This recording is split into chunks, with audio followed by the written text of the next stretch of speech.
Bismillahirrahmanirrahim. Assalamualaikum warahmatullahi wabarakatuh.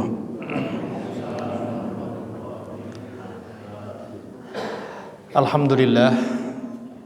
Alhamdulillahilladzi hadana lihada wa ma kunna linahtadiya laula an hadanallah. Alhamdulillahi hamdan syakirin, alhamdulillahi hamdan na'imin, hamdan yuwafi ni'amahu yukafi'u mazidah. Allahumma rabbana lakal hamdu kama yanbaghi li jalali wajhikal karim wa 'azimi sultanik. Asyhadu an la ilaha illallah wahdahu la syarika lah wa asyhadu anna Muhammadan 'abduhu wa rasuluhu la nabiyya wa la rasula ba'dah. Qala Allah ta'ala fil Qur'anil Karim, a'udzu billahi minasy syaithanir rajim. Ya ayyuhalladzina amanu taqullaha wa kunu ma'as shadiqin. وقال يا أيها الذين آمنوا اتقوا الله وقولوا قولا سديدا يصلح لكم أعمالكم ويغفر لكم ذنوبكم ومن يطع الله ورسوله فقد فاز فوزا عظيما أما بعد أحبائي في الله الآباء والأمهات الإخوان والأخوات rahimani wa rahimakumullah. Insyaallah diberi kesehatan semuanya nggih, diberikan sehat. Alhamdulillah ini nampak wajah-wajah bercahaya pulang haji kata sini.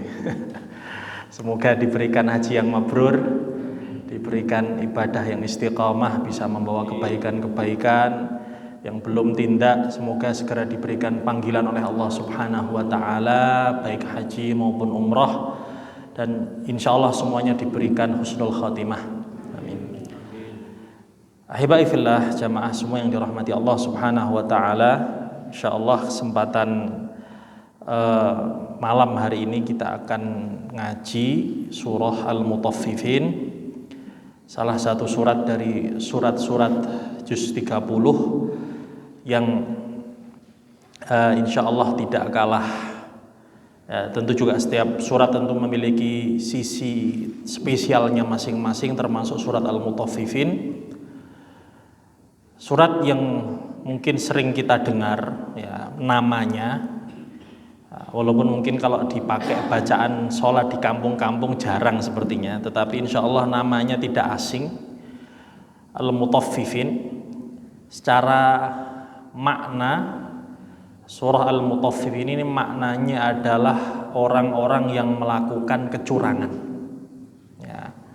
Kecurangan bentuknya seperti apa, kecurangan dalam hal apa, insya Allah nanti yang akan kita bahas. Tapi setidaknya kita mulai dulu dengan membaca beberapa ayat sebagai pembuka, tabarrukan untuk mendapat keberkahan juga dari ayat-ayat yang kita baca. A'udzu billahi minasy syaithanir rajim. Bismillahirrahmanirrahim.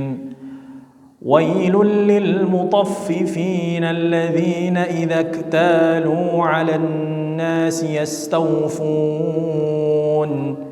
wa idza kaluhum aw wazanuhum yukhsirun. Ala yadhunnu ulaika annahum مبعوثون ليوم عظيم يوم يقوم الناس لرب العالمين. Jadi surat Al-Mutaffifin ini adalah surat yang membahas tentang orang-orang yang melakukan kecurangan awalnya.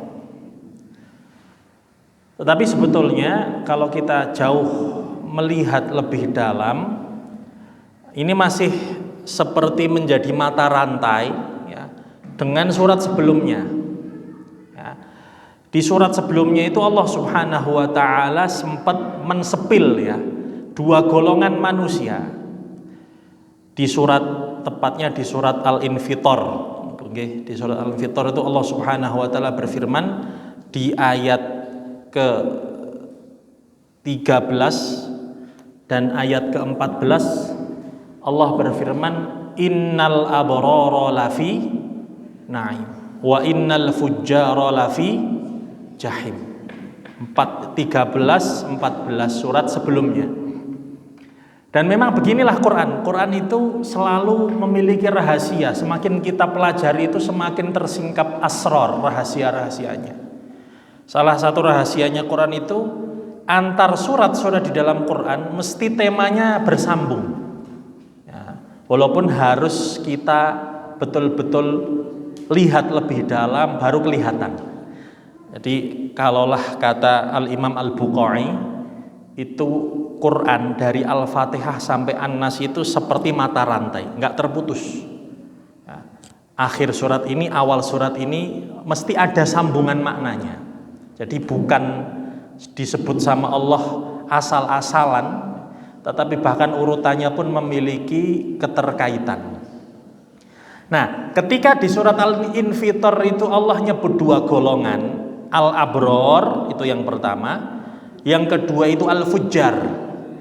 Nah, Al-Abror itu diantara yang disebutkan ulama maknanya orang yang shadiqun, orang yang jujur dengan kepada Allah, imannya jujur, zahir batinnya sesuai. Al-muti'un yang taat kepada Allah, ya. Alladzina addaul faraidha, yang menjalankan apa-apa yang Allah wajibkan dan menjauhi apa-apa yang Allah haramkan. Ini abror. Orang-orang yang taat, imannya benar, menjaga yang fardu, ninggalkan yang haram. Sederhananya seperti itu. Ini al-abror. Mereka yang kebaikannya lebih banyak daripada dosanya. Ini al-abror. Sebetulnya ada lagi golongan yang lebih baik dari abror. Nah, tapi di surat Al-Mutaffifin ini tidak disebutkan secara langsung. Nanti di akhir sempat disepil ya. Tetapi setidaknya dua golongan ini mewakili. Yang abror ini disebut ashabul yamin. Mungkin sering dengar nggih kalau membaca surat Al-Waqiah nggih. Ashabul yamin ma ashabul yamin fi sidrim makhdud dan seterusnya. Itu golongan kanan. Nah, abror ini sama seperti ashabul yamin, golongan kanan. Yang kedua Al-Fujjar. Fujjar ini mereka kata ulama al-kuffar wal usah. Orang-orang kafir dan ahli-ahli maksiat yang mereka itu terang-terangan melakukan dosa, secara sembrono melakukan dosa, menerjang kemaksiatan dan menyeleweng dari jalan kebenaran dan jalan fitrah, sehingga keburukannya, dosanya lebih mendominasi daripada amal soleh. Nah, fujjar ini disebut juga sebagai ashabus shimal. Wa ashabus shimal ma ashabus shimal fi samumi wa hamim. Ini di surat Al-Waqiah juga dijelaskan. Nah, intinya ada ashabul yamin, ada ashabus shimal, ada al-abror, ada al-fujjar. Ya. Mesti manusia ini terpecah cuma jadi dua golongan ini. Kamu ikut golongan kanan atau golongan kiri. Nah, sudah disepil di surat Al-Infitor. Di surat Al-Mutaffifin ini akan dijelaskan di antara contoh ashabus shimal itu siapa,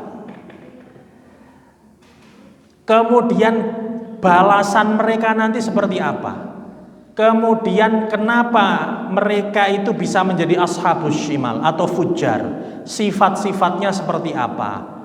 Nah, nanti dari situ kita akan belajar kemudian sifatnya ashabul yamin itu seperti apa, ganjaran dari Allah seperti apa, amal-amalannya seperti apa. Nah, inilah yang akan kita bedah insyaallah di malam hari ini. Kita mulai dari ayat pertama ke ayat ke-6 dulu tadi. Wailul lil mutaffifin. Ya. Wailun itu kata ulama kalimatul azab. Ya. Kalimat celaan, laknat atas kesengsaraan. Wailun, celakalah. Lil mutaffifin, bagi orang-orang yang melakukan kecurangan. Itu dari kata taffafa yutaffifu tatfif. Nah, orang yang melakukan kecurangan. Alladzina, baru dijelaskan kecurangannya dalam hal apa? Alladzina idza iktalu 'alan nasi yastawfun wa idza kaluhum aw wazanuhum yukhsirun. Mereka yang kalau iktalu, ya, iktalu itu mereka ditimbangkan, mereka beli barang, ya, beli sesuatu. Terus ketika ditimbang, ya, artinya orang lain nimbangkan untuk dirinya, dia mesti minta dilebihkan. Yastaufun, minta lebih dari haknya. Bahkan kalau nggak bisa secara fair dia lakukan gimana caranya, walaupun cara itu nggak dibenarkan. Yastaufun, meminta-minta dilebihkan sampai mengambil haknya orang lain. Kalau meminta sesuatu menuntut lebih, dia nggak peduli kalau bahkan harus sampai mengambil haknya orang lain. Itu ciri pertama. Wa idza kaluhum aw wazanuhum yukhsirun. Sebaliknya, kalau dia yang jualan, dia yang nimbangkan sesuatu orang untuk orang lain, dia yang menakar sesuatu untuk orang lain, yukhsirun. Gimana caranya dia untung, orang lain rugi? Gimana caranya dia lebih bisa ngambil hak lebih besar? Mereka ngurangi timbangan, menipu, ya, menyembunyikan sesuatu yang cacat supaya dirinya pokoknya lebih untung, orang lain yang rugi. Wa idza kaluhum aw wazanuhum yukhsirun. Tadi yukhsirun itu yang kusun, mengurang-urangi. Nah, ini gambaran yang disebut dengan al-mutaffifin, orang yang melakukan kecurangan. Memang zahirnya secara letterlek, secara nampak yang kita baca ini seakan-akan ini hanya terjadi pada perdagangan. Tapi sebetulnya ini bisa terjadi bukan hanya dalam bab perdagangan. Apapun itu, bentuk kecurangan yang mengambil haknya orang lain, merugikan orang lain, maka itu termasuk perbuatan tatfif. Dan golongan yang melakukan perbuatan kecurangan ini jelas sekali mereka termasuk ashabus shimal atau al-fujjar. Dan ini bukan hal yang sederhana. Kenapa? Secara khusus Allah menggarisbawahi bab tentang kecurangan. Di sini disebutkan oleh Imam As-Sawi, karena dosa maksiat yang namanya berbuat curang, ya, menipu, disebutkan oleh Imam As-Sawi, karena yang namanya tatfif ini la yakadu yughni ahaduhuma wa yufqirul akhar. Perbuatan seperti ini hampir-hampir mesti bakal mengkayakan yang satu dan memfakirkan yang lain. Ya, kurang lebih konsep kapitalisme ini yang terjadi. Ya, yang kaya tambah kaya, yang miskin tambah miskin, dibuat jurang yang lebar, ketimpangan yang tinggi. Gimana caranya dibuat negara maju, negara miskin, negara berkembang, ya. Dijerat dengan hutang, ada riba di sana, ini termasuk tatfif. Maka disebutkan oleh sebagian ulama, perbuatan tatfif atau kecurangan mengambil hak orang lain ini bisa terjadi dalam skala individu. Ya. Ini ada 4 skala nanti. Bukan hanya dalam perdagangan. Kalau kita universalkan, ya, zoom out lebih jauh, melihat lebih utuh gambarannya, ini bahkan bisa terjadi dalam skala pribadi. Skala paling privat, apa? Hubungan antara hamba dengan Allah.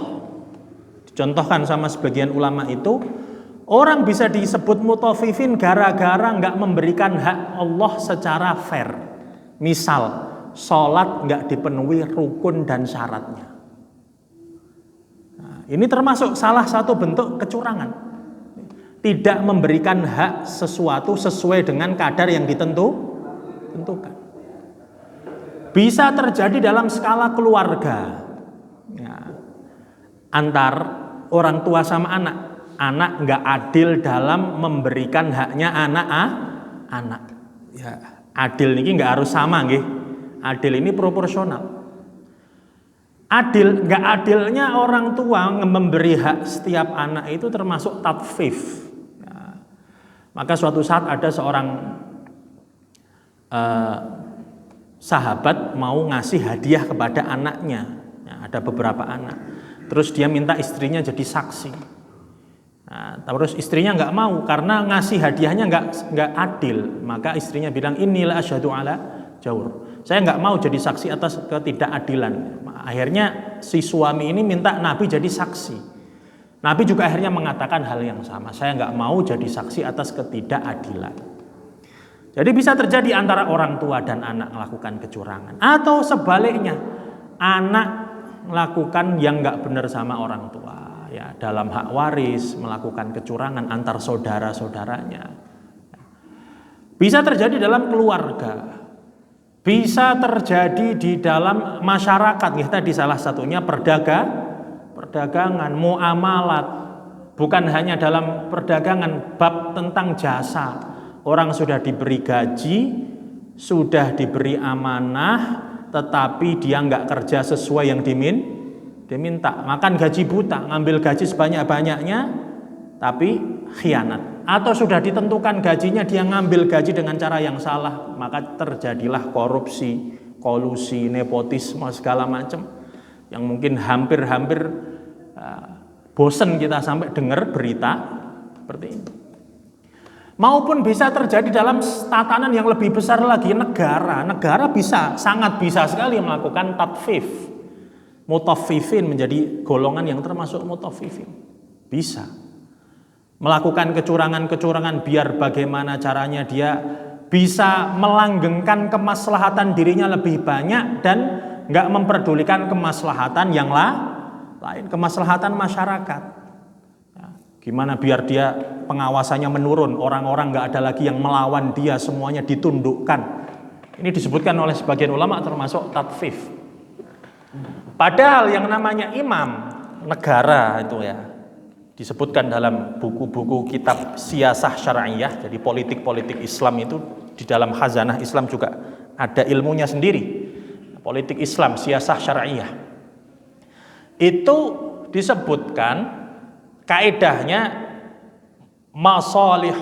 masalihud daulah atau tasarruful imami, keputusan kebijakan raja, pemimpin, khalifah atau presiden manutun bimasalihir ra'iyah, harus bersandar berdasarkan pada kemaslahatan umat, kemaslahatan masyarakat, kemaslahatan rakyat. Maka kalau bergeser dia membuat kebijakan dari kemaslahatan yang terbesar harusnya ke rakyat, bergeser ke golongannya atau keluarganya atau pribadinya, jelas itu termasuk tatfif. Wailul lil mutaffifin. Jadi kalau dibuka lebih dalam, jadi bisa lebih luas dari pribadi, keluarga, masyarakat, bahkan negara. Maka setelahnya Allah memberikan pertanyaan, tetapi pertanyaannya ini bukan untuk dijawab. Pertanyaannya ini untuk takrir, memberikan satu pernyataan. Allah berfirman atau memberikan satu sindiran. Ala yadhunnu ulaika annahum mab'utsun, tidakkah mereka meyakini bahwa mereka itu akan dibangkitkan sama Allah Subhanahu wa taala. Liyaumin azim, dibangkitkan untuk menghadapi hari yang besar, hari yang agung. Hari apa itu? Yauma yaqumun nasu lirabbil alamin. Hari di mana mereka akan berdiri menghadap Allah Subhanahu wa taala, Rabb semesta alam. Apakah sampai orang itu berani menzalimi orang lain, berani melakukan yang Allah haramkan, berani menerjang yang haram, berani sampai membuat orang lain sengsara demi kemaslahatan dirinya sendiri? Apakah mereka tidak takut dengan hari akhir? Padahal hari akhir ini kata Allah di surat Maryam wa kulluhum atihi yaumal qiyamati farda. Dan setiap dari mereka akan menghadap Allah sendiri. Maka di sini seperti Allah memberikan satu diagnosa, ya, diagnosa. Kenapa? Sebab orang di dunia ini ada model-model orang itu nggak takut kezaliman, nggak takut berlaku semena-mena, sembrono, nerjang yang haram, ngelawan perintah Allah, nyepelekan dosa. Kenapa ada orang-orang model seperti itu? Di antaranya mutaffifin ini. Maka jawabannya adalah terjadi orang itu melakukan perbuatan semena-mena, kezaliman, bahkan angkara murka. Sebabnya adalah mereka nggak beriman sama hari akhir. Lali kalau mereka itu bakal mati, ora kelingan bahwa setiap amal itu akan dipertanggungjawabkan. Ya. Maka sebab tatfif, sebab perbuatan kecurangan yang itu termasuk perbuatan semena-mena adalah at-takdzibu biyaumiddin, mendustakan hari akhir. Dan adamu khasyati billah, enggak takut sama Allah. Enggak takut sama Allah. Ini hal yang memang nopo nggih enggak lazim. Walaupun kita sekarang dalam peradaban yang maju, bisa dibilang kados niku nggih secara teknologi nggih. Peradaban maju, teknologi maju, peradaban nih maksudnya teknologi. Fasilitas-fasilitas manusia hari ini dipermudah berkali-kali lipat. Tetapi kemajuan teknologi dan fasilitas hidup ini kok bisa nggak dibarengi dengan hal yang sifatnya kemajuan adab, akhlak, dan moral? Ya. Kok bisa? Ya memang bisa, karena dua-duanya ini nggak lazim, nggak senantiasa mengiri, bahkan terkadang malah saling menafikan, terutama kalau dunia. Maka di sini perlu kita kembali menelaah dan kembali pada Quran. Kira-kira apa kok bisa orang itu tadi maju secara peradaban? Hari ini kan semakin maju peradaban, tapi hampir-hampir kita ini ya akhir-akhir ini atau bahkan tahun-tahun terakhir ini, kira-kira semakin canggih teknologi, ibarat zaman sekarang pengawasan kan nggak seperti zaman dulu nggih. Ada CCTV, ya kan? Ada internet. Secara logika, harusnya orang mau berbuat jahat itu semakin sulit, nggih mboten? Karena pengawasannya semakin ketat.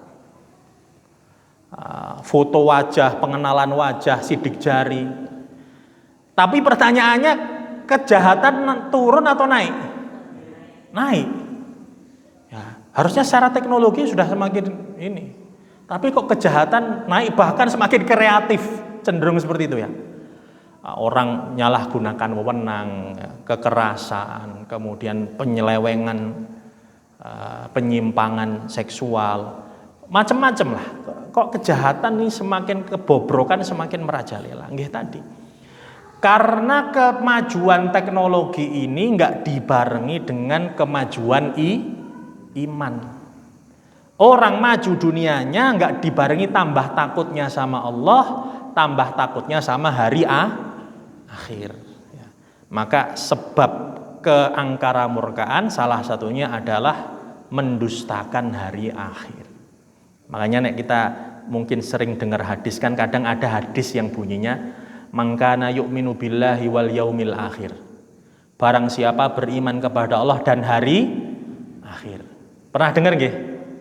Ada yang bunyinya barang siapa beriman kepada Allah dan hari akhir, dia akan berkata baik atau diam. Dia akan memuliakan tamunya, memuliakan tetangganya. Nah, dia akan menahan dirinya melakukan kezaliman kepada orang lain. Itu sebetulnya hasil kalau iman sama Allah, takut sama hari kiamat bakal dibales dia. mesti bakal hati-hati. Sebaliknya orang nggak beriman sama hari akhir, nggak takut, nggak ngerasa dirinya bakal dibales. Nah, malah ono sing kober, nek wis akhirat bakal tak awasi loh. Itu mesti gara-gara ya tadi imannya kurang benar, ilmunya kurang benar tentang hari akhir, makanya jadinya kurang pas ya dalam tindak tanduk. Nah, sebetulnya nek secara Islam itu ada secara syariat obatnya. Di antaranya syariat itu seperti sholat, seperti puasa. Kita ambil contoh dua ini dulu. Sholat disebutkan di surat Al-Ankabut ayat 45. Utlu ma uhiya ilaika minal kitabi wa aqimis shalah innas sholata tanha 'anil fahsya'i wal munkar. Bacakanlah wahai Muhammad apa yang diwahyukan kepadamu dan tegakkanlah sholat. Sesungguhnya sholat itu menahan, meredam seseorang dari perbuatan keji dan mungkar. Kadang orang bertanya-tanya apa kaitannya orang melakukan kemungkaran sama sholat. Ini diantaranya dijawab oleh Syekh Wahbah Zuhairi dalam tafsir Al-Munir. Beliau membahas ayat ini mengatakan, karena orang kalau sholatnya benar, hatinya hadir, penuh dengan ta'zim dan ketundukan kepada Allah Subhanahu wa Ta'ala, dan sholatnya ini menghadirkan sehingga akan mudah hadir pengawasan Allah. Ketika ibadah sholat itu betul-betul ngerasa Allah itu hadir ya, seakan-akan dilihat sama Allah. Orang yang sholatnya rukun, syaratnya, tumakninahnya dan hatinya itu sesuai, maka akan lebih mudah menghadirkan pengawasan Allah. Orang kalau pas sholat itu merasa diawasi sama Allah, mudah menghadirkan Allah, dan itu waktu dia terhubung dengan Allah, akan lebih mudah ketika di luar sholat juga dia merasa diawasi. Apalagi aktivitas kita kan sehari-hari dikepung sama sholat, ya betul. Subuh baru aktivitas sebentar, zuhur sholat, zuhur aktivitas sebentar, asar sholat, maghrib ya, maghrib isya sholat. Maka harusnya kalau orang sholatnya benar, dia bakal dikepung dengan perasaan selalu terhubung dengan Allah. Timbul rasa diawasinya, timbul rasa bahwa rasa takutnya sama Allah. Setiap sholat dibaca Maliki Yaumiddin, aku minta pertolongan kepadamu ya Allah, engkau penguasa hari pembalasan. Sadar bahwa dia akan dibalas, maka mudah menghadirkan pengawasan Allah Subhanahu wa Ta'ala. Yang kedua, puasa. Puasa ini juga sama. Puasa ini mengajarkan kita selalu menghadirkan pengawasan Allah. Orang kalau benar-benar puasa, walaupun nggak ada yang lihat, mau nggak batal? Walaupun di kamar mandi nggak ada yang lihat sambil kumur-kumur, eman-eman kan? Apalagi sebentar lagi maghrib. Maka ibadah-ibadah ini ngajarkan muraqabah, ngajarkan pengawasan Allah Subhanahu wa Ta'ala. Nah, inilah ketika memang asalkan sholat maupun puasanya bukan hanya ditegakkan zahirnya tapi batinnya. Batinnya itu maksudnya hati. Ibnu Katsir mensyaratkan sholat untuk jadi sholat yang benar itu, maksudnya sholat yang benar-benar mencegah dari perbuatan keji yang mungkar, setidaknya ada 3 unsur dalam sholat. Ya. Ini sholat yang bisa mencegah perbuatan keji dan mungkar. Unsur yang pertama, ikhlasun niyah. Niat yang ikhlas. Ya. Niat yang ikhlas itu ya niat yang hanya untuk Allah Subhanahu wa Ta'ala. Dan ketika niat, dia sadar mau sholat, bukan ujuk-ujuk bludung sholat, tahu-tahu ini rakaat keberapa, ini sholat maghrib pas sholat isya pada petenge. Niat yang ditata, hadirnya hati, sadar bahwa dia itu menghadap Allah Subhanahu wa Ta'ala. Maka ikhlas ini ada dimensinya niat, dimensinya hati, dimensinya sadar. Gimana orang mau terhubung sama Allah kalau dia sendiri pikirannya di luar sholat? Kalau hatinya entah kemana, kalau sholatnya dia hanya diperuntukkan untuk manusia, bagaimana dia mau terhubung sama Allah? Yang kedua, sholat ini harus dengan ketundukan kepada Allah. Tunduk. Ya. Tunduk atau khudu', tunduk sama Allah itu setidaknya 3. Wah, ini banyak angka nih. 3, ini manak malih ada 3 lagi. Yang pertama tadi ikhlas niat, yang kedua tunduk. Tunduk ini ada 3 kuncinya. Al-khauf, rasa takut. Ya, rasa takut sama Allah. Jadi sholat kita harus didasari juga dengan rasa takut pada hari akhir. Takut kalau saya amalnya nggak diterima, takut kalau jangan-jangan ini nggak nggak diridhoi sama Allah. Takut bahwa amal saya masih kurang, ya jangan-jangan sholat ini masih belum bisa menutup amal-amal dosa saya. Takut. Yang kedua adalah at-ta'zim, mengagungkan Allah Subhanahu wa taala. Nah, mengagungkan Allah Subhanahu wa taala. Harus mengagungkan Allah. Nah, apalagi kita membaca alhamdulillahirabbil alamin arrahmanir rahim maliki yaumiddin. Semua kan pujian-pujian semua kepada Allah. Nah, kemudian yang ketiga adalah al-mahabbah, didasari juga dengan rasa cinta. Nah, rasa cinta. Karena kalau cuma takut doang, ya, apa bedanya kita takut sama bos kita? Ya, takut dipecat, takut apa? Menjalankan tugas gara-gara takut. Maka harus ada mahabbah, saya rela, saya cinta betul-betul. Ya, ta'zim, mengagungkan Allah Subhanahu wa taala seagung-agungnya. Ini tunduk.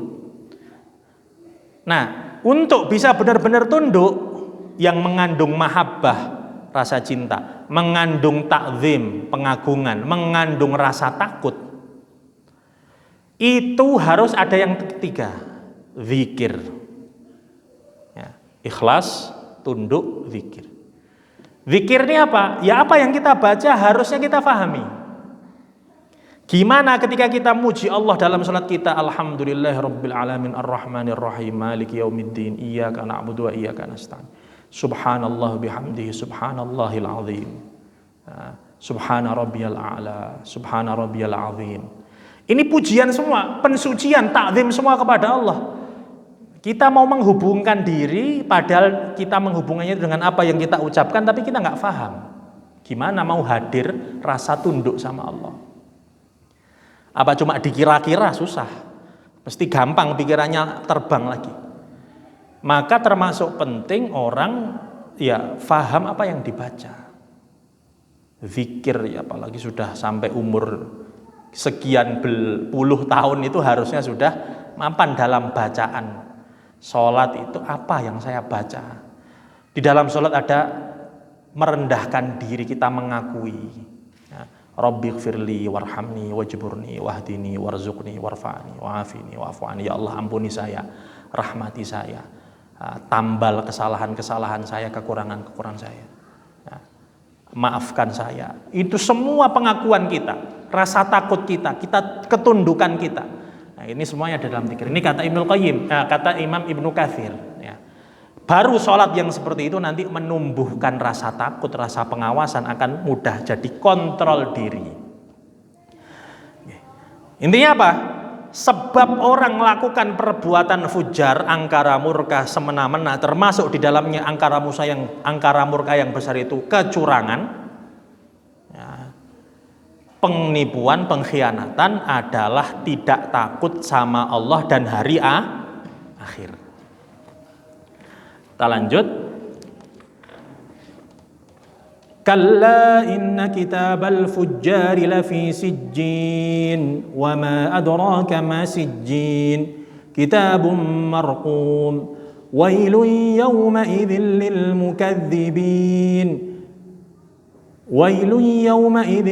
mukaththibin alladhina yukaththibuna biyawmiddin wa ma yukaththibu bihi illa kullu mu'tadin athim.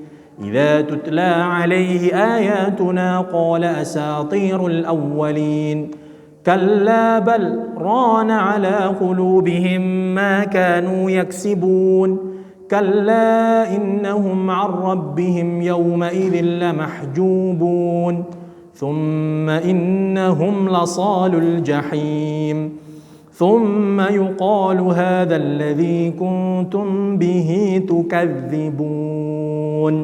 Nah, ini golongan pertama, al-fujjar. Ya. Sekali-kali tidak sungguh catatan-catatan amal orang-orang yang melakukan perbuatan keji adalah berada di sijjin. Sijjin ini sebagian ulama mengatakan kitab catatan amal orang-orang yang melakukan perbuatan dosa-dosa. Ada yang mengatakan tempat dikumpulkannya roh orang-orang kafir dan ahli maksiat yang dosa-dosa besar. Wa ma adraka ma sijjin, tahukah apa itu sijjin? Kitabum marqum. Dia adalah kitab yang tertulis, diberi tanda sama Allah, la yunsa wa la yuhma, tidak terhapus dan tidak terlupakan. Amal apapun besar kecil semuanya tercatat sama Allah Subhanahu wa taala. Wailu yauma idzil lil mukadzibin. Ini menyambung. Maka celakalah orang yang mendustakan hari akhir, yang jadi gara-gara mendustakan hari akhir berlaku sewenang-wenang, sembrono, nggak ada yang ditakuti. Dia ngerasa punya kuasa, punya kekuatan, dia melakukan kezaliman, nggak ada yang berani nangkap, nggak ada yang berani menghakimi dia, nggak ada yang berani mengadili dirinya. Di dunia dia merasa paling kuat. Pada titik itu kan remnya cuma satu, takut hari akhir. Ya, maka batasannya di situ. Ketika nggak ada yang mengawasinya, bagaimana? Sepinter apapun orang, kalau nggak punya iman, nggak ada yang lihat, ada kesempatan besar, nggak takut sama Allah, ambil kesempatan. Oh, nggak ada yang lihat, oh bisa saya ambil lah. Ya. Maka celakalah orang yang melakukan pendustaan kepada hari akhir, nggak punya iman sama hari akhir, nggak takut hari pembalasan. Alladzina yukadzibuna biyaumiddin, mereka yang mendustakan hari pembalasan. Wa ma yukadzibu bihi illa kullu mu'tadin atsim. Dan tidaklah orang mendustakan hari akhir itu mesti mereka adalah setiap orang yang mu'tadin, yang atsim. Mu'tadin itu melampaui batas, atsim itu sering berbuat dosa. Orang salah satu sebabnya bisa mati rasa tentang akhirat, mendustakan hari akhir kan nggak harus percaya. Mungkin secara lisan dia percaya tapi mati rasa. Mati rasa dalam artian nggak takut lagi, pikir nanti. Tahu tetapi kayak nggak ada rasa kalau pas berbuat dosa itu, ya nanti dipikir nanti, akhirat neraka pikir nanti. Apa sebabnya? Pertama, melampaui batas. Yang kedua, sering berbuat dosa sampai akhirnya mati hatinya. Nah, artinya nggak langsung, nggak serta-merta. Ulama mengatakan tutup hati itu ada 3. Jadi hati sampai betul-betul mati itu ada 3 tahapan. Tahapan hati sampai betul-betul mati. Yang pertama, ini kita bicara penutupnya ya, yang menjadikan hati itu tertutup.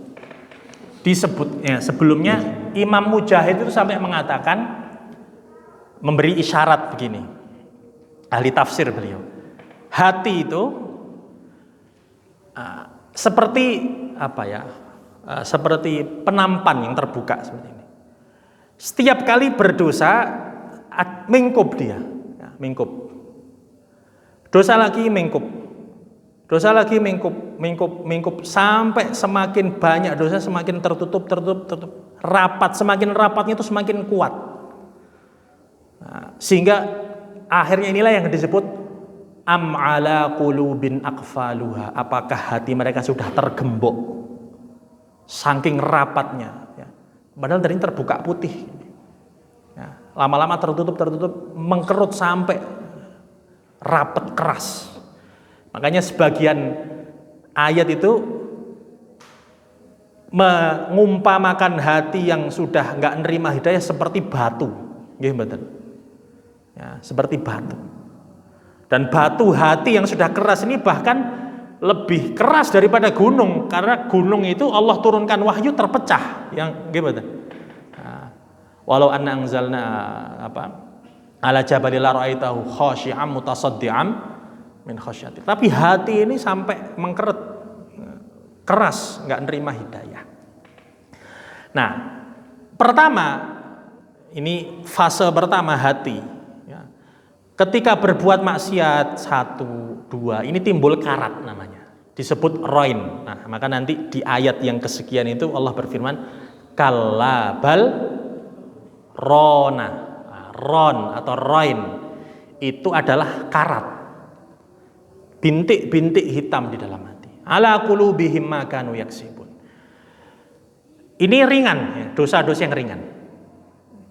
Tetapi kalau sering ya lama-lama karatnya semakin banyak, lapuk. Nah, semakin banyak karatnya, dosanya yang dilakukan juga semakin besar.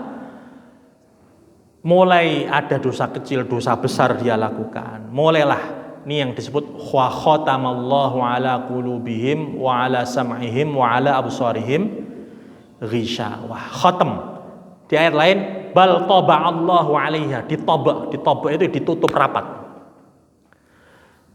Ini tutupnya hati, selabungnya hati yang menutup hati, sehingga hati itu sudah nggak mampu lagi jadi wadah kebaikan, jadi wadah kebenaran.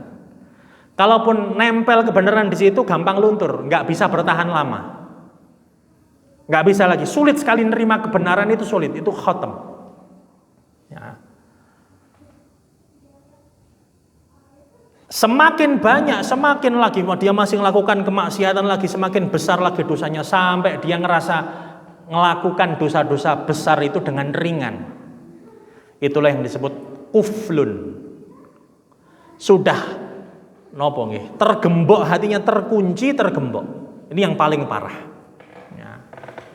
Sudah betul-betul terkunci. Sehingga apa? Nggak bisa kebaikan masuk. Kalau yang tadi masih kadang nempel walaupun sebentar, tapi nggak bisa nampung lama. Kalau yang kuflun, ya, ala qulubin aqfaluha, ini bahkan kebaikan masuk dah mental. Keburukan yang di dalam nggak bisa keluar, sudah di situ terus, nggak habis-habis keburukannya. Nah, ini tahapannya. Dan tadi disebutkan wa ma yukadzibu bihi illa kullu mu'tadin athim. Di antara sebab orang itu mendustakan hari akhir, mati rasa sama akhirat, gara-gara sudah terlalu sering berbuat dosa. Nah, sudah tertutup hatinya. Idza tutla alaihi ayatuna qala asatirul awwalin. Jika dibacakan ayat-ayat kami kepadanya, mereka meremehkan, nganggep ini cuma dongeng. Nah, mulai kan salah satu cirinya juga orang gampang mendustakan atau golongan fujar itu ngeremehkan dosa, ngeremehkan kemaksiatan, merendahkan kebenaran. Kalla bal rana ala qulubihim ma kanu yaksibun.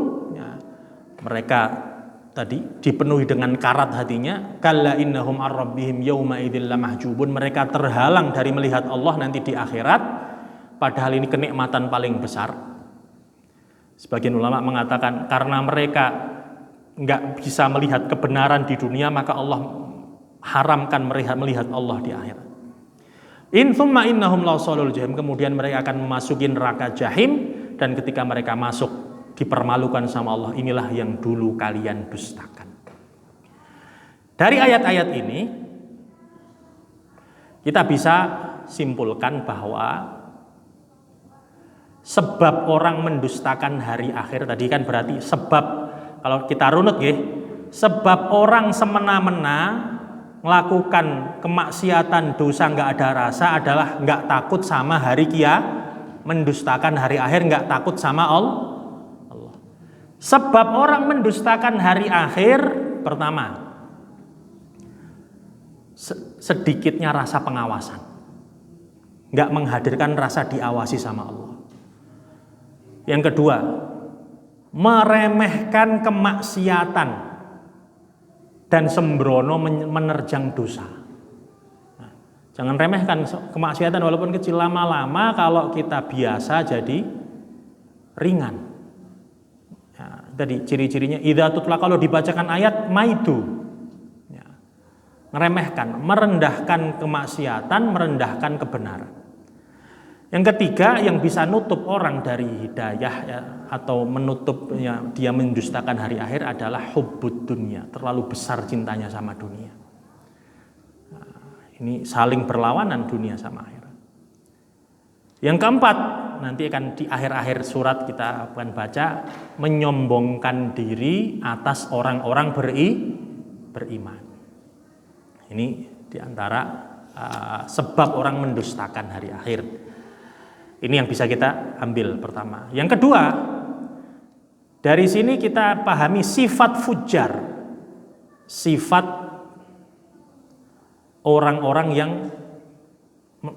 termasuk golongan ashabus shimal tadi. Mereka akan mendustakan hari akhir, itu yang pertama. Yang kedua sama, meremehkan kemaksiatan. Yang ketiga, merendahkan orang beriman. Yang keempat, sibuk sama orang lain, komen amal orang lain daripada amalnya diri sendiri. Nah, kita akan baca nanti sambungan ayatnya. Kemudian dibaca setelahnya, ya, kita singkat saja. Orang abror, ya, ini golongan kedua, ashabul yamin. Wa ma kalla inna kitabal abrari la fi 'illiyyin wa ma adraka ma 'illiyun kitabun marqum yashhaduhul muqarrabun innal abrara la fi na'im 'alal ara'iki yanzurun ta'rifu fi wujuhim nadratan na'im yusqawna min rahiqin makhtum khitamuhu misk wa fi dzalika falyatanafasil mutanafisul wa mizajuhu min tasnim 'aina yashrabu bihal muqarrabun. Adil sudah disebutkan ashabul shimal, al-fujar, golongan-golongan ahli maksiat dan kafir. Sekarang orang beriman yang jujur. Mereka adalah yang catatan amal kebaikannya Allah simpan di illiyin. Nah, jadi illiyin ini seperti database. Ya, disebutkan sama ulama tafsir, dia alwah bin zabarjat. Jadi catatan-catatan, lempengan-lempengan, catatan-catatan amal terbuat dari batu. Zabarjat itu ya apa? Zamrud, batu zamrud, ya, digantung di bawah arsy-Nya Allah. Nah, malaikat nyatet, naik mau nyetorkan catatan amalnya ke Allah. Allah kemudian mengatakan, wahai malaikat, kamu sudah menjaga amal-amal hambaku secara zahir, sedangkan aku menjaganya secara batin. Jadi Allah melihat amal ini ikhlas atau enggak ikhlas. Kalau amal ini ikhlas untuk Allah, bersih zahir batinnya, baru dicatat nanti di Illiyin. Sama tadi di Sijjin juga sama. Kalau amalnya bukan untuk Allah, dilemparkan, dicatat di Sijjin. Nah, maka itu Illiyin dan Sijjin. Di tempat yang tinggi tercatat. Sama, apa itu Illiyun? Kitabum marqum, ya, catatan kitab yang tidak terhapus, tidak terlupakan. Allah jaga. Yashhaduhul muqarrabun, disaksikan oleh malaikat-malaikat. Innal abrara lafi na'im, sesungguhnya orang-orang abror itu berada dalam kenikmatan. Yusqawna 'alal ara'iki yanzurun, mereka duduk di atas dipan-dipan. Jadi di surga nanti ada permadani, dipan-dipan tempat orang-orang bercengkrama, dan tidak ada perkataan kecuali perkataan yang baik. Ta'rifu fi wujuhihim nadratan na'im, kamu akan melihat di wajah-wajah mereka itu pancaran kebahagiaan dan menikmati nikmat. Yusqawna min rahiqim makhtum, mereka diberikan minuman dari rahiqim makhtum. Ini mata air surga yang bentuknya itu adalah khamr yang halal.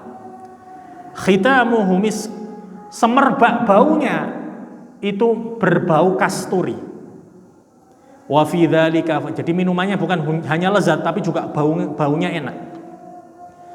Wa fi dzalika falyatanafasil mutanafisun, maka untuk mendapatkan itulah supaya orang-orang beriman itu berlomba-lomba.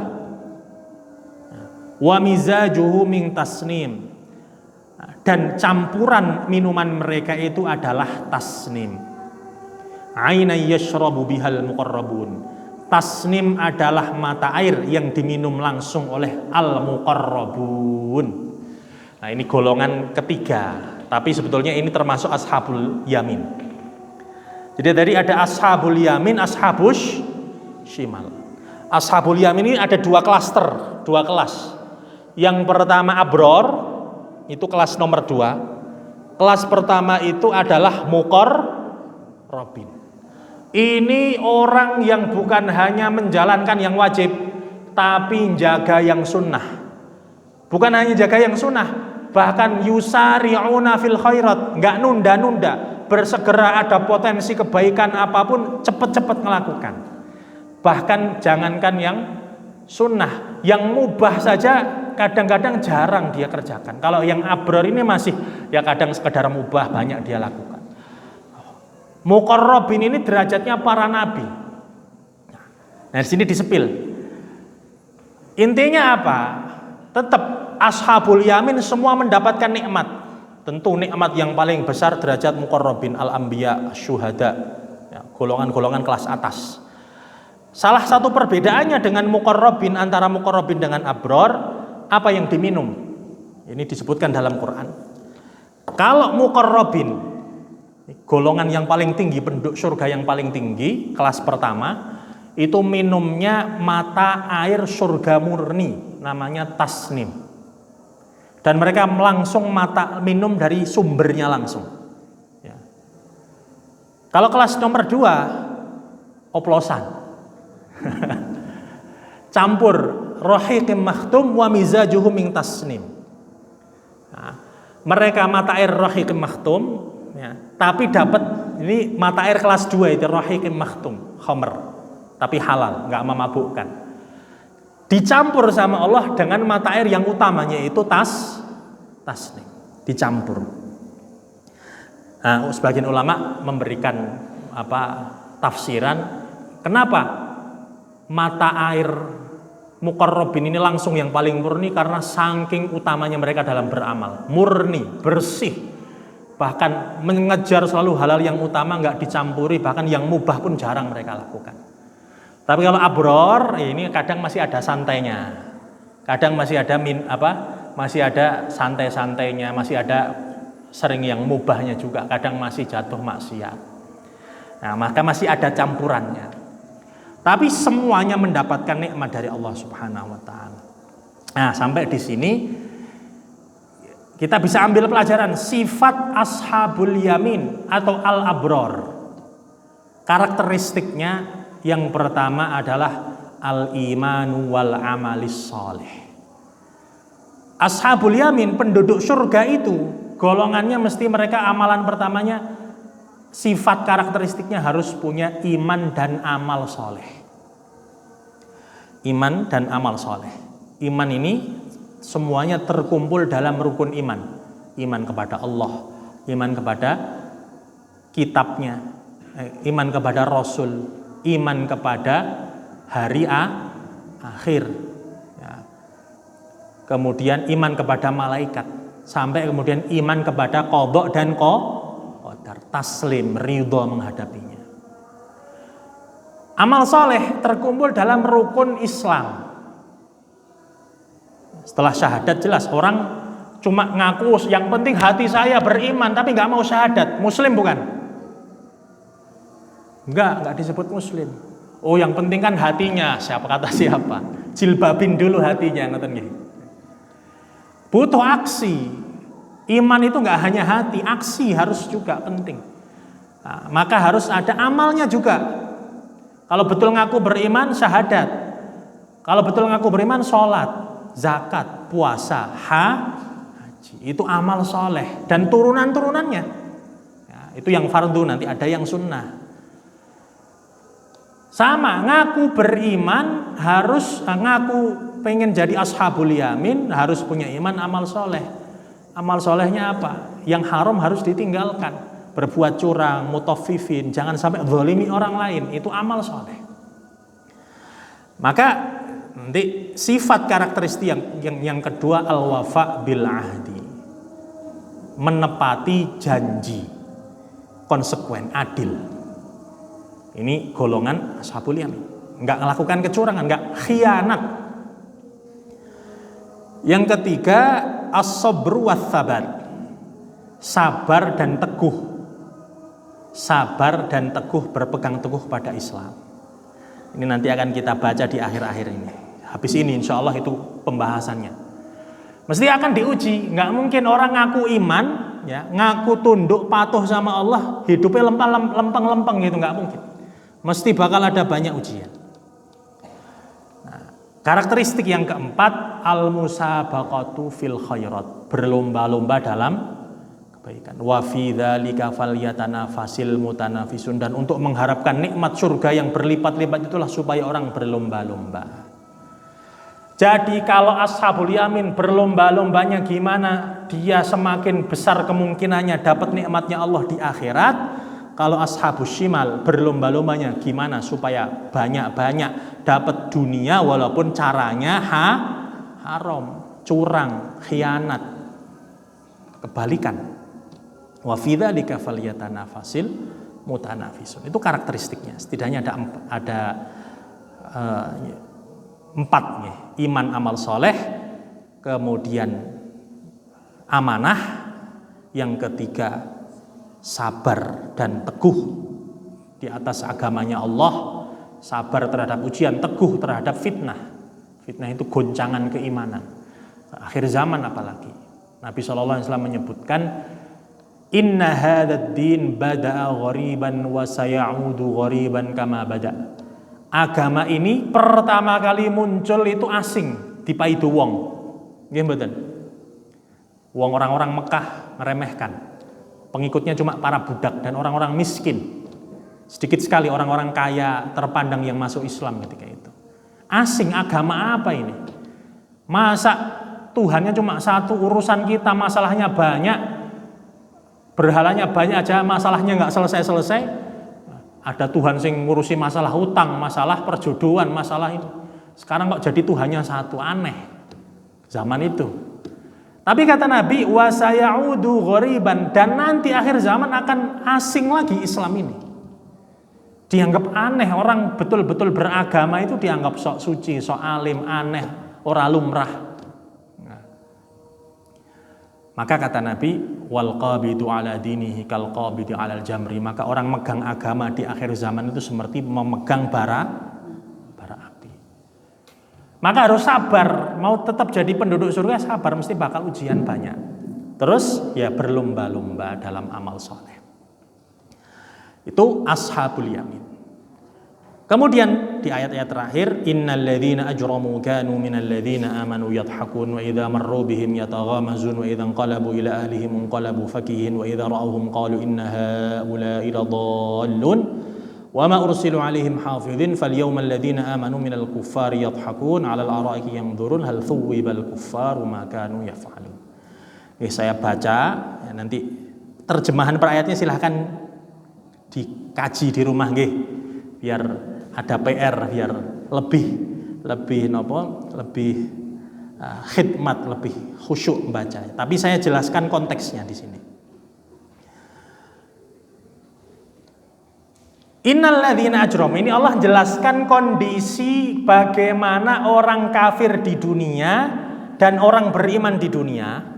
Terus nanti dibandingkan sama Allah di akhirat bagaimana kondisinya orang kafir sama orang beriman. Ya, bahasa sekarang before sama after. Before-nya dulu gimana, after-nya bagaimana. Sesungguhnya orang-orang yang ajromu melakukan kezaliman mereka dulu ketika di dunia menertawakan orang-orang beriman. Orang kafir dulu itu menertawakan. Wa idza marru bihim yataghamazun, kalau ada orang beriman lewat ibadah, ya, timik-timik lewat, diremehkan. Yataghamazun itu mengedipkan mata, memberikan isyarat dengan ujung mata ya, kepada temannya. Intinya apa? Ngejek. Wa idza qalabu ila ahlihim qalabu fakihin. Terus kalau pulang ke keluarganya diceritakan ke keluarganya tentang keanehan-keanehan dan pokoknya ejekan-ejekan yang tadi, apa yang dilakukan orang beriman. Wa idza ra'awhum qalu inna haula'i ladallun. Dan kalau mereka lihat orang beriman sedang melakukan ibadah, kebaikan, amal soleh, dikatakan, oh mereka orang-orang sesat, orang-orang enggak lumrah. Kenapa? Enak-enak di dunia, nikmatnya ada, malah enggak dinikmati. Nah, khomer, ya, zina, kemudian maruk ngambil dunia walaupun nggak dibenarkan. Oh, ada kesempatan, kenapa nggak diambil? Jadi dipa itu, orang nikmat yang sekarang nyata-nyata malah nggak dinikmati. Nikmat yang belum tentu ada malah kamu siapkan untuk siapa? Memang ada orang yang mati bangun lagi terus cerita? Nggak ada. Akhirat apa betul nyata? Kata mereka seperti itu. Bolun. Aneh kamu, nikmat sekarang sudah nyata-nyata ada, nggak dinikmati, malah kamu tahan, kamu puasa, kamu nggak melakukan seneng-seneng demi nikmat yang belum tentu ada, kata mereka. Wa ma ursilu alaihim hafidin, padahal Allah nggak pernah ngutus mereka untuk ngitung-ngitung amalnya orang lah. Nah, tadi salah satu sifat fujar, sibuk sama amalnya orang lain. Padahal Allah nggak pernah minta mereka itu, ayo awasi orang-orangnya ya, dicatat. Allah sudah punya malaikat sendiri. Tapi kerjaannya orang-orang fujar, ashabus shimal, sibuk sama orang lain. Kok seperti itu? Kok ini? Lah dia saja seperti itu. Kamu lu sendiri. Hitung-hitung sendiri amalmu sudah cukup atau belum? Kamu sudah benar atau belum? Nah, sibuk sama orang lain. Kesalahan orang lain mudah sekali terlihat, tapi kesalahan diri sendiri itu buta. Fal yaumal ladzina amanu minal kuffari yadhakun. Itu di dunia, di akhirat Allah balik. Ya, Allah balik.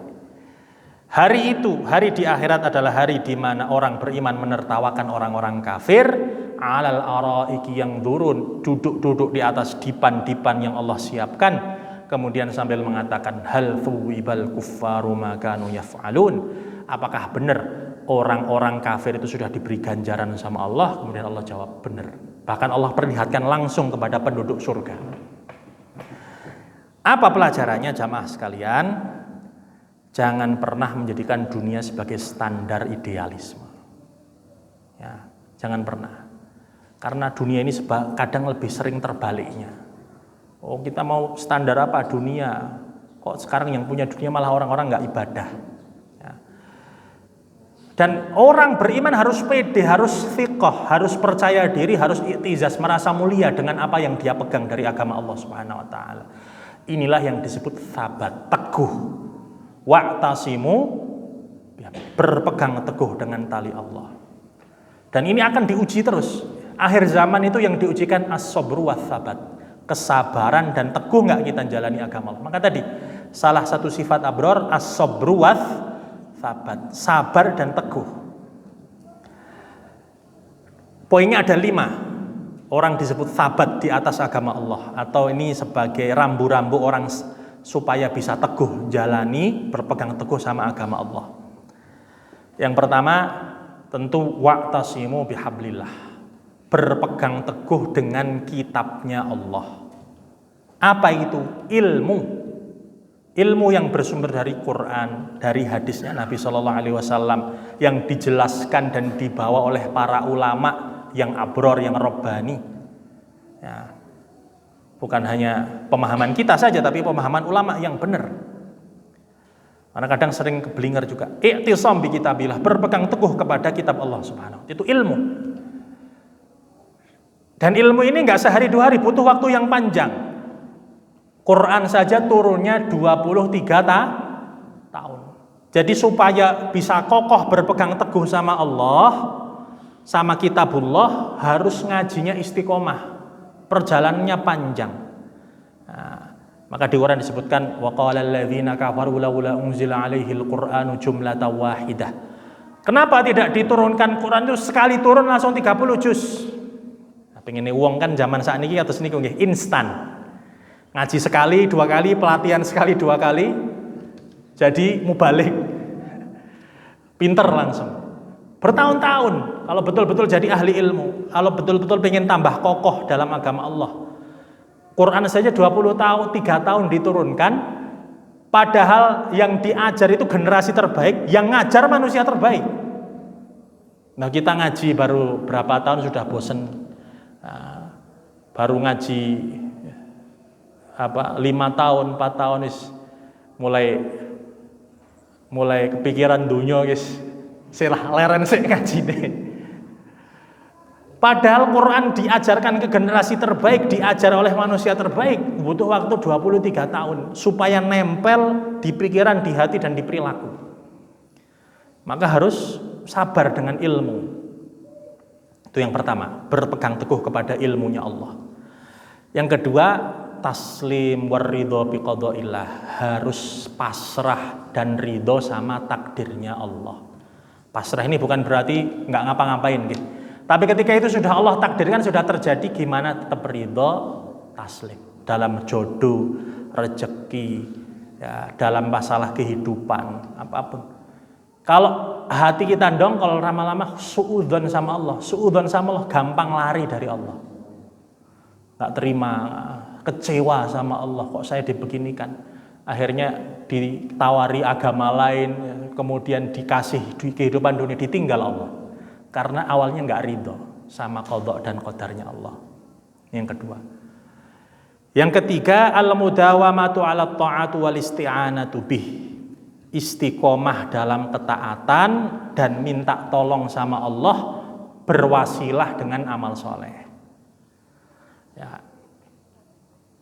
Ini penting juga.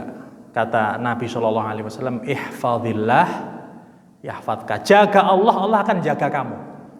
Ta'arraf ilallahi ya'rifka fi syiddah. Jaga Allah ketika masa-masa lapang, kita mudah ibadah, kita longgar. Biar nanti kalau masa-masa sulit, gampang minta sama Allah, dikabul. Ya Allah, saya punya amal soleh ini, saya bertawasul kepadamu dengan amal soleh yang saya lakukan. Puasa saya, birrul walidain saya, mujahadah saya, sholat malam saya. Nah, kadang seringnya orang terbalik, waktu longgar orang ibadah, waktu seret baru ibadah. Ya masih mending sih. Cuma kadang ya akhirnya ditunggu dulu sama Allah biar betul-betul jatuh dulu. Ya, ibaratnya karena longgar kamu nggak pernah ibadah, baru sekarang ya mumpung ibadah, dilama-lamakan dulu. Maka mudawamah, istiqomah dalam ketaatan. Nah, bahkan Abu Darda mengatakan ketika menafsirkan ayat Innallaha yuhibbul ladzina yuqatiluna fi sabilihi saffan ka'annahum bunyanun marsus. Allah mencintai orang yang berperang di jalan Allah bersaf rapi seperti bangunan. Kata Abu Darda, al-amalus shalih qoblal amal. Ya, beramal solehlah sebelum qoblal qital, beramal solehlah sebelum perang. Nah, ini Imam Bukhari menulis bab seperti ini juga. Nah, kemudian Abu Darda mengatakan, innama tuqatiluna bi'amalikum. Sesungguhnya kalian berperang melawan musuh itu sangunya, senjatanya itu amal soleh. Kalau nggak pernah amal soleh, nggak punya tabungan kebaikan, dihadapi dengan masa-masa sulit, ketemu musuh lari, wedi, takut mati. Nah, maka jangan remehkan tuh pejuang-pejuang di Palestina, bawa bom, tempelkan di tank. Itu jangan dianggap waktu nggak perang turu. Ibadah mempeng itu untuk orang-orang terbaik. Nah, bawa seperti itu, ngadepi mati sampai seakan-akan sudah di kepalan tangan. Itu Abu Darda. Sesungguhnya kalian berperang dengan amal soleh. Artinya apa? Amal soleh ini jadi sangu kita ketika masa-masa sulit, sahabat, jadi tabungan kita kokoh, tetap berpegang teguh sama agamanya Allah. Yang keempat, jauhi kemaksiatan. Ya, ini juga terjadi penyakit. Kalau sering maksiat, lawannya ketaatan. Yang kelima, rambu-rambu kokoh dalam agama, ya, menghadapi fitnah, ujian keimanan adalah suhbatul akhyar, berteman dengan orang-orang soleh. Ya. Wasbir nafsaka ma'al ladzina yad'una rabbahum bil ghadat. Wahai Muhammad, sabarlah kamu membersamai orang-orang yang memanjatkan doa kepada Allah, berzikir kepada Allah di waktu pagi dan petang, yuriduna wajha, mengharap ridha Allah Subhanahu wa taala. Nyabari. Ayat ini turun ketika Nabi hampir-hampir lebih mengutamakan orang-orang kaya Quraisy, berharap mereka nanti jadi penyokong-penyokong dakwah. Tapi Nabi melalaikan orang-orang miskin, budak, hamba sahaya, golongan-golongan rendah yang sejak awal membela Nabi, istiqomah dari awal-awal Islam, gak ada tendensi apa-apa kecuali pengen kebaikan. Nabi maka ditegur sama Allah, sabar kamu nemeni mereka. Ya. Sama seperti surat Abasa, ketika Nabi sempat agak meremehkan Abdullah bin Ummi Maktum yang buta, datang kepada Nabi, minta diajari. Tapi Nabi agak bermuka masam untuk lebih mengejar audiens dakwahnya orang-orang pemuka Quraisy. Nah, intinya ayat-ayat terakhir tadi mengajarkan kita sabat, teguh, wal aqibatu lil muttaqin. Kemenangan tetap diberikan kepada orang-orang bertakwa walaupun di dunia ini ada ujiannya, ada tidak idealnya, ada susah-susahnya. Tapi paling tidak selama 5 ini kita jalankan, semoga itu jadi peneguh kita dalam berpegang teguh pada agamanya Allah Subhanahu wa taala di zaman yang kadang sulit ya, sulit. Orang itu istiqomah sulit. Terakhir, jamaah yang dirahmati Allah, surat Al-Mutaffifin ini tema besarnya adalah keadilan Allah. Allah Maha Adil. Ya, mereka yang melakukan kezaliman, kejahatan, keangkara murkaan di dunia, Allah bakal balas di akhirat. Orang yang sabar di dunia, berpegang teguh sama agamanya Allah, berlomba-lomba dalam kebaikan, mengorbankan hawa nafsunya, dunianya untuk Allah Subhanahu wa taala, Allah akan balik kebaikan untuknya di akhirat. Tadi minuman-minuman, dipan-dipan, dan nikmat yang paling tinggi melihat wajah Allah Subhanahu wa taala. Jadi jangan dibayangkan, jangan sekedar membayangkan nikmat surga itu makan, minum, apapun keinginannya, bukan semua itu syahwat badannya. Tapi sebetulnya nikmat yang tertinggi di surganya Allah itu melihat wajah Allah Subhanahu wa taala. Itu yang kita nggak bisa bayangkan hari ini. Kita cuma bisa menganalogikan sepersekian kecilnya. Kita kadang bertahun-tahun katakanlah pisah sama anak kita, orang tua kita, ngerantau. Pertama kali lihat wajah mereka, bayangkan nggak ada HP, nggak ada apa zaman dulu. Bertahun-tahun, 5-10 tahun, ketemu orang yang kita cintai, penuh dengan rindu, kangen, sampai nangis. Jatuh air mata kita saking rindunya, terus Allah terus dipertemukan dengan orang yang kita cintai. Itu baru antara manusia sama manusia. Bagaimana kita ketemu Allah, melihat wajah Allah yang disebut sama Nabi kal qamari lailatal badri. Kita akan melihat Allah terang, jelas seperti kita melihat malam purnama, bulan di malam purnama. Meneguhkan hati, meneduhkan hati. Maka itu nikmat terbesar, dan itu nggak dimiliki oleh orang-orang kafir. Innahum ar-rabbihim yawma idzil mahjubun. Mereka akan terhalang melihat Allah.